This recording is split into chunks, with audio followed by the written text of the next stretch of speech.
your community on this project. Thank you, Faye. I am joined today by several of my colleagues. Two main colleagues will be continuing this work with us throughout the duration of this project. That is Chris Scoville, who you can probably see on one of your squares, second on my screen here, and also Brandon Bibby, who is a design fellow on our team. Unfortunately, Brandon is not able to join us tonight, but you will see him in future sessions, so we still wanted to make sure we included him on tonight's slide. In addition to our core team, we have also pulled in a few other team members for these engagement sessions to make sure that we are able to give you all the attention and the care that is necessary to effectively and successfully host community engagement conversations. So we are also joined by Morgan O'Hara, who is our manager of advancement here in the office, Alejandra Cervantes Enriquez, who is one of our senior designers, as well as Emily Eversole, who is another design fellow that is joining our team. So you will see these individuals in the breakout rooms when we get to that in the latter half of our community engagement session. Please, feel free to say hello to them in the chat or what have you, but we wanted to make those introductions. So with that, I'm going to move on to the next slide, which offers the agenda overview for tonight's session together. We're going to spend a short 5 minutes just giving an overview of the project. If there are questions, I'm happy to answer them. We're then going to move into an orientation presentation that will help you all to understand kind of the context in which we're looking to have tonight's conversation. And then we will spend a majority of our time tonight in breakout rooms, having discussions with several prompts and questions that we'll review before we separate you all out into the breakout rooms. At the end, I will pull the full group back together and we will do our best to have a quick high-level synopsis of the discussion. However, the Mass Design Group team will follow up down the line, probably next week, with an actual comprehensive report on tonight's discussion. So please do not feel like this is the last time you will see this information. We plan to actually build upon this session in the future sessions. So as a reminder for project timeline, we briefly presented this back in our November presentation to the congregation, but we are planning to spend the next few months with each other navigating through several scopes of work. The first is to define the process and the mission. So I'm now on a slide that has the project timeline as a graphic. Thereafter, we want to refine the mission and the goals of this project. So that will take place mostly towards the end of February, beginning of March. Parallel to that, we will also embark on an artist selection process. And then from there in April and May, we will be working on the project concept design. At which point we will pause, we will reflect, and then we will contract for the next phase of work that's necessary to actually execute this project. Within those project phases, there will be 3 sessions where we will meet together. This is our first, so thank you, welcome. Appreciate you being here. We have our context workshop tonight. Our next workshop will be the audience workshop, and I'm going to explain what I mean by these things momentarily. Our third will be the intent and form workshop. And then at the end of the concept design phase, we will have a larger presentation on May 15th at the annual meeting, where we present back to you all the progress and the development throughout all of these conversations. In this phase specifically, however, where I said we want to refine project mission and establish design goals, we will be working over the next 5 weeks. I have moved on to another slide that has this text that I'm about to read, where it says that guided by and in conjunction with the committee, Mass will engage with congregants in structured working sessions to understand the ideas and concerns of church members, with the intent of developing consensus around a vision for the memorial. Leveraging the work of King Chapel's history program, we propose the following 3 working sessions. and we anticipate refining their goals and content with the committee in advance of these sessions. So what that means is that we will learn from each session, and if we have to adapt and pivot as necessary, then our team is flexible enough to do so. So moving on to the next slide, I want to reiterate that there are 3 engagement sessions that we're planning to work with you all. This is the first, taking place today on Wednesday, February 16th. The second session will focus on audience. Today we are focused on context. So the second session will focus on audience. That will be on Wednesday, March 9th, same time, same place. And then our third session will be intent and form, and that will be on Wednesday, March 23rd. Again, same time, same place, meaning here on Zoom from the comforts of wherever you are at 5:30 Eastern Standard Time. Tonight, we're going to focus on context, which is the existing conditions of the church. We will explain more about that momentarily. Faye will walk us through that existing context, but tonight we want to have a discussion about what the existing context of the church means for this work that we are about to embark on. There are several questions that we will ask you all to that end in the breakout rooms, so please do get prepared to contribute to the conversation. We do not plan to talk at you all night long. That is not productive. Our second session will focus on audience. In this second session, which will take place again, as I said before, on March 9th, we will focus on who our audience for this memorial project is. Who are we looking to educate? Who are we looking to include? Who are we looking to appeal to? So forth and so on. Again, exactly how this session will go will be determined from this moment moving forward. We might adapt some things, we might change some things from the lessons learned tonight.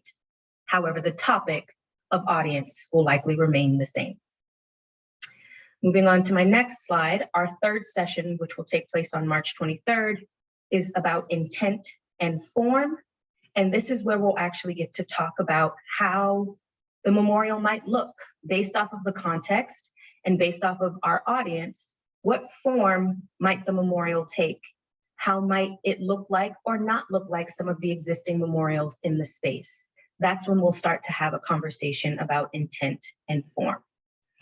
We want to share that information with you all because we understand that it's a lot to talk about and it's hard to not attempt to try to talk about it all tonight, but we want to reassure you that there will be more opportunities to have further discussion. Whereas tonight we want to focus on context, and there will be other opportunities in the future to move through the rest of the topics. So with that, I want to pass it to Faye, who, as I mentioned before, is going to provide us with a bit of context as it relates to the existing conditions of the church. Faye, would you like me to move the slides for you, or do you want to take control to move them yourself? You are muted, by the way. I can let you know when to switch them if that works. So next slide. My apologies. Yeah. I misspoke. Yeah. This is Yeah, still I think me. you're on. Sorry, you all. I'm so excited for you to hear from Faye that I'm just like throwing slides at her. It is totally not her turn yet. It is still my turn. Before we contextualize the church, I would like to contextualize more broadly the work that we at Mass Design Group are doing. And we can certainly, throughout the course of these 3 sessions that we have together, share with you all more about our team and how it is that we choose to work. But we are tonight specifically coming from the perspective of the Public Memory and Memorials Lab, which is a lab here at Mass Design Group that I lead. And it is essentially focused on this typology of spatializing memory, of challenging and exploring what it means to create memorials in our current day society, particularly as we are taking inventory of our existing memorial infrastructure. With that, we understand that memorials have the power to remind us about who we once were so that we may better understand who we are today and therefore decide who we want to become. So part of our work is to understand how we are signaling to future generations that which we prioritized in this current day generation. We also understand through the lab and through the work that we're doing that the construction of public memory lends weight to particular narratives, which brings us to ask who or what is deemed important and whose voices are we hearing, but more importantly, whose are being left out. So through this work of the Public Memory and Memorial Lab, we are asking these questions across several projects, across several states and countries even, and hearing someone earlier, unfortunately I was not able to see your square, but hearing someone say that they moved to the Montgomery area gave me a little bit of joy because for those that aren't familiar, Mass Design Group, we are the architects for the National Memorial for Peace and Justice. And that essentially was kind of the impetus for the lab that I currently lead. It was in that moment that we really understood the power and the potential of asking such questions like these with the opportunity to explore how the answers could really transform our society. Ultimately, the thesis of the lab is to understand how spatializing memory can support healing and inspire collective action for generations to come. And so we wanted to provide just those brief high-level slides for you all so that you understand the perspective with which our team is coming to this work. We are working on several memorial projects, as I said before, across the country of various scales and sizes, but all of them essentially are working around this core thesis of how spatializing memory can support healing through radical truth-telling, through dialogue, through conversation, and in doing so, again, inspire collective action for our generations to come. How are we signaling forward that which was important to us? So with that, one more time, now I'm going to pass it to Faye, who is going to help contextualize us within the church specifically. Great, thanks, Jody. You're welcome. So at the heart of the Memorial Project are 219 people who were enslaved by congregants or clergy at King's Chapel, and in many cases brought to the church by the people who enslaved them. And their names are listed on your screen here. Their names and stories have long been absent from our church histories and contemporary understanding until recent years. And the erasure of enslaved and free people of color is evident across the walls of our church sanctuary, where only white names and faces are found across the church's many memorials and monuments. There is much additional research on our website, which I'm happy to direct folks towards afterwards, but for our purposes tonight, I'll provide kind of a brief refresher of the history relevant to our purposes for conversation before turning the presentation back to Mass Design. You can go to the next slide. So here we see a number of images taken from primary sources during our research project, showing the names of enslaved people with connections to King's Chapel. Through our ongoing research, we now know the names of 182 individuals of color and additional 37 people whose names were excluded from the historical record. Next slide. Looking at how this research took place and was done, the research began in the church records, scouring vital registers such as baptismal records, as well as wardens and vestry minutes and notes. With these initial names uncovered in the church records, we completed further research in probate histories of church members, which helped deepen our understanding of histories of enslavement within the church's historic community. And there's a number of examples of primary sources referenced in our research on your screen here. You can go to the next slide. As a result of this research, in the last 5 years, we've begun to grapple with the difficult truth of King's Chapel's history with enslavement and racial injustice. By the time King's Chapel was established in 1686, slavery was an integral part of the economic and social fabric of colonial Boston. At least 71 enslavers were directly connected to King's Chapel leading up to the American Revolution, including our ministers, congregants, and the church's elected lay leaders, such as wardens.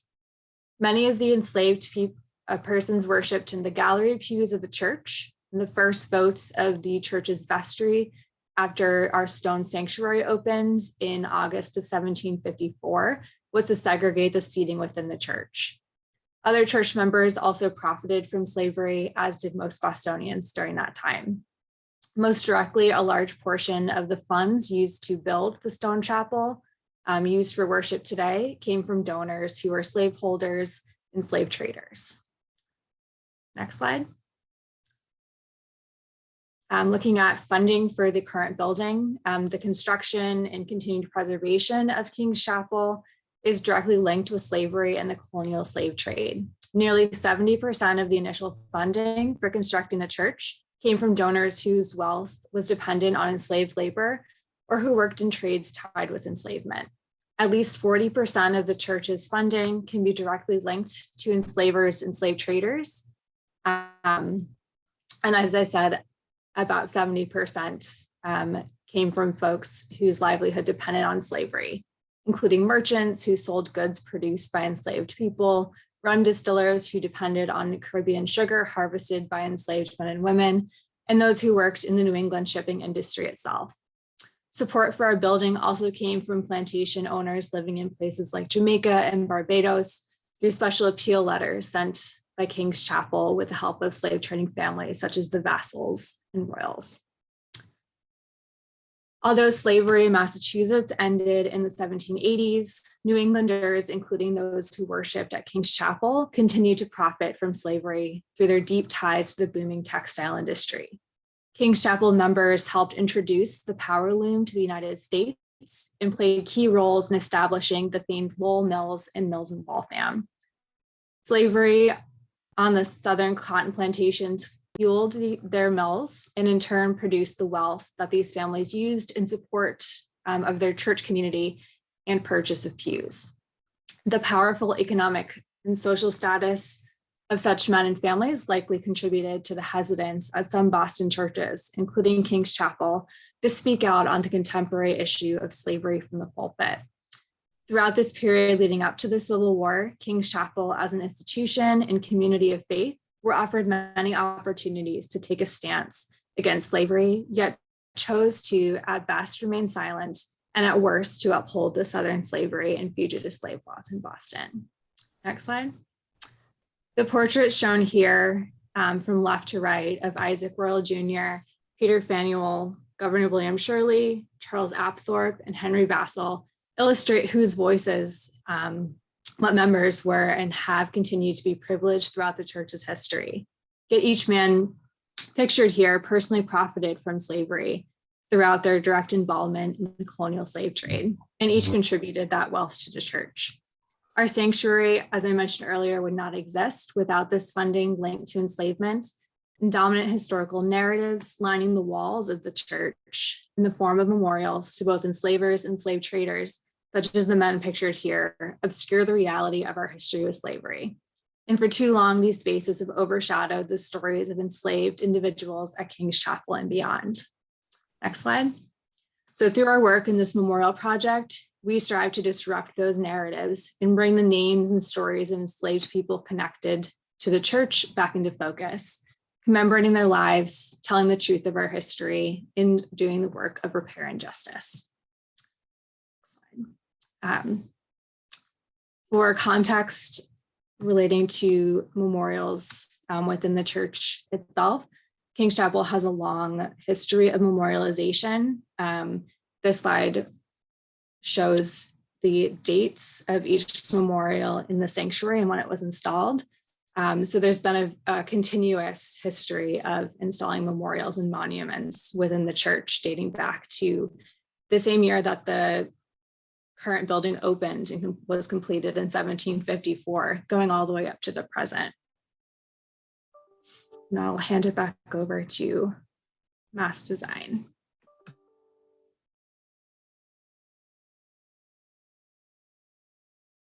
Thank you, Faye. So Jadi shared sort of a broad view of the cultural context. Faye reminded us of the historic context of the church itself. And I wanted to share a few slides with you that remind you of something you know quite well, but perhaps haven't looked very closely at in all its respects. which is the physical context of the church itself. So this cherished and sort of rich interior that is the sanctuary of King's Chapel is composed of many memorials, as Faye just noted. Next slide, perhaps. Thank you. So from 1754 to 2011, the first one being just 5 years after the founding of the church, memorials have been installed. They've been installed in 18th, 19th, 20th, and the 21st centuries. Many centuries, many decades of those. Many of the more significant memorials that are in the on either side of the church, that are the larger ones, you see them at the bottom of the page here, are 19th century memorials and perhaps some late 18th century memorials. The memorials were funded by individuals, but also by the church itself at times. We can go to the next slide, please. I'm going to move through this a little bit quickly because many of these interiors are new, are familiar to you, of course, not all of them to all of you.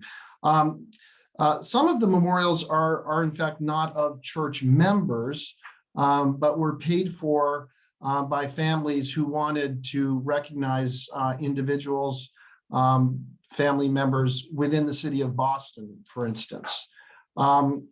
The memorials can generally be grouped into perhaps three categories. One would be benefactors of King's Chapel, and these are memorials to family members and to entire families at times. Many of the memorials, I think the memorials to the older families in the textile industry sort of fall into this category. There are a number of war memorials, and these are sort of World War I, II, the Civil War. There are collective war memorials, and then there are also individual war memorials to those who are not in the larger collective plaques. So that's a second group: benefactors, war memorials, and then a third group is to ministers and other leadership in the church.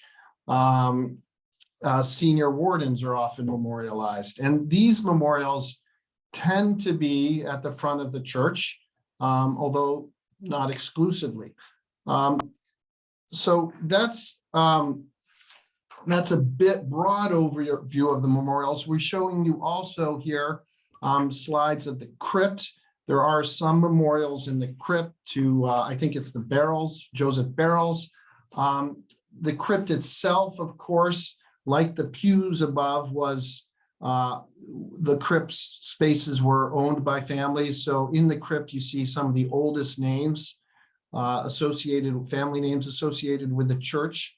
And then lastly, perhaps we take a quick look at the exterior of the church.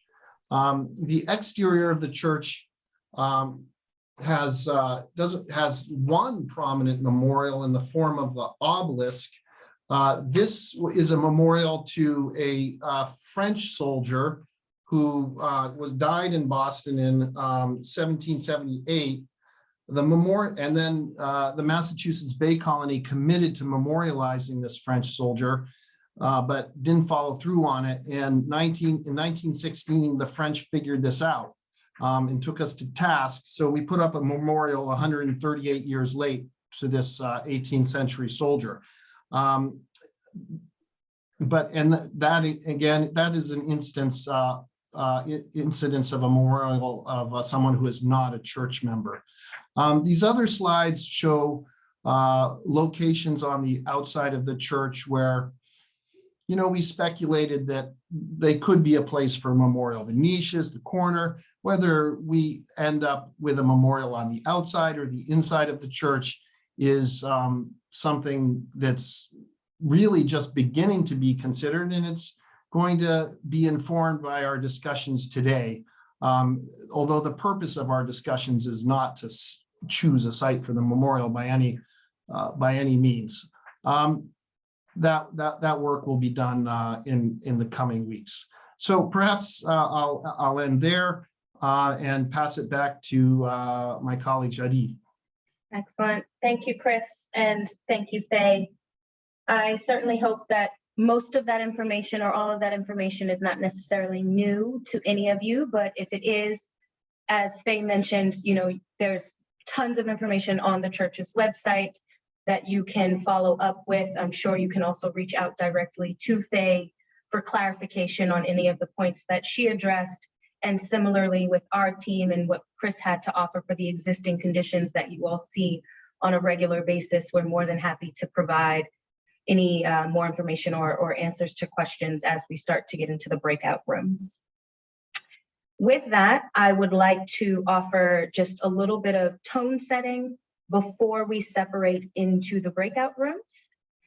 I will let you all know now that we are going to spend probably less than 15 minutes on each question, just based off of when we were able to start tonight. So it's probably going to be more like 10 minutes on each question, but do not worry about that. You have timekeepers that will hold us to that. And we have 3 questions for tonight that we would like for each breakout room to address in their conversation. The first question is what are the opportunities and challenges in this context for a memorial to enslaved persons? You do not have to write this question down. Your facilitators have it. They will reiterate it for you as is needed. I'm just reading it so that you have it mentally ready to go as you come into the breakout rooms. The second question is, how might a memorial recontextualize and enrich our understanding of the existing ones? The third question is, how might a new memorial provide an opportunity for reflection upon King's Chapel's past, dialogue in its present, and hope for its future? So those are the 3 questions that you all are going to be reviewing in your breakout rooms that I will put us in momentarily. Before I do that, I would like to review some community standards that the MAS team and the committee would like for everyone to keep in mind while we were in this space together. We will review these community standards each time we meet. So you, again, do not have to memorize them. And the folks in your group that are facilitating will also remind you of them tonight as we're discussing. The first set of standards is empathetic listening. We want you all to listen with attention to what other people are saying. Don't feel like you have to have a response to everything that you're hearing. It is okay to simply listen without rehearsing what you're going to say next. It is, we invite you all to take in other people's perspectives and try to empathize with them. That is going to enrich the conversation. Bring a learning mindset instead of an expert mindset. All of us stand a chance of learning something here tonight from one another in these conversations. And if you come in with that mindset, it again will enrich the dialogue and the possibilities.